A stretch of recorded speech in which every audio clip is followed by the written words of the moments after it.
வணக்கம் ஃப்ரெண்ட்ஸ். இன்றைக்கி நாம் எம்பரலா காய் கறி வைக்க போகிறோம்.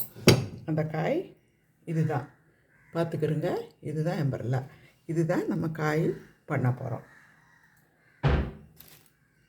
இப்போ ஃப்ரெஷ்ஷாக குக் பண்ண போகிறோம். நம்ம இப்படி செஞ்சால் தான் சீக்கிரம் வேகும். ஓகே, இப்போ இதுக்கு கொஞ்சம் இஞ்சி பூண்டு, லிட்டில், ரொம்ப கொஞ்சம். ஃப்ரெண்ட்ஸ், நம்மட ரொம்ப கருவேப்பிலை, பச்சை கொச்சக்காய்,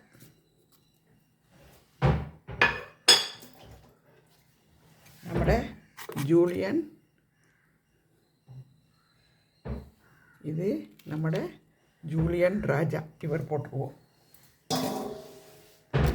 போட்டால் ரொம்ப வாசமாக, அது ஒரு வாசத்தை கொடுக்கும் ஃப்ரெண்ட்ஸ். உரப்பு, இந்த கொச்சக்காய் உரப்பு கம்மி, நல்லா வாசம் அடிக்கும்.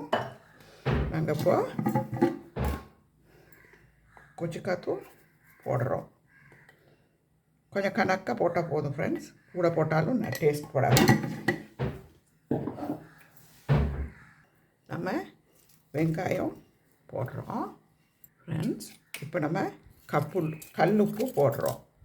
அது போதும் இதுக்கு ஃப்ரெண்ட்ஸ். இப்போ தண்ணி, பால் ஊற்றுறோம். இது போதும் ஃப்ரெண்ட்ஸ். இப்போ நாம் அந்த எம்பரலா காயை தாளிக்க போகிறோம்.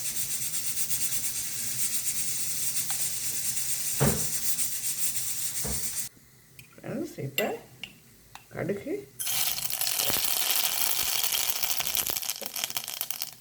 மிளகாய், வெங்காயம் போடுறோம்.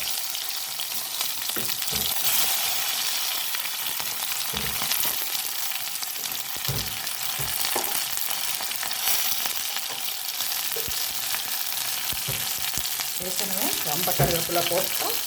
ஜஸ்ட் ஒரு வாசத்துக்கு போடுறோம். எம்பரலா வெந்துருச்சு. இப்போ நாம் அதுக்கு சீனி கொஞ்சம் போடணும் ஃப்ரெண்ட்ஸ். சீனி போடுறது நல்லா இருக்காது. ஏன்னா புளித்தானே. கொஞ்சம் நல்லா ஒரு 5 தேக்கரண்டி சரி போடுங்க. போட்டால் தான் நல்லாயிருக்கும். நல்லா வெந்துருச்சு ஃப்ரெண்ட்ஸ். ரொம்பவும் கிண்ட முடியாது.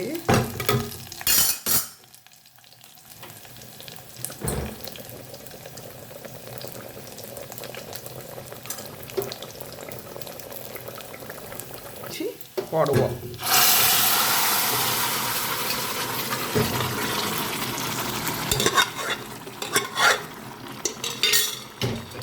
குதின்னு கொதிக்கிறாரு. தாளிச்சிட்டோம்.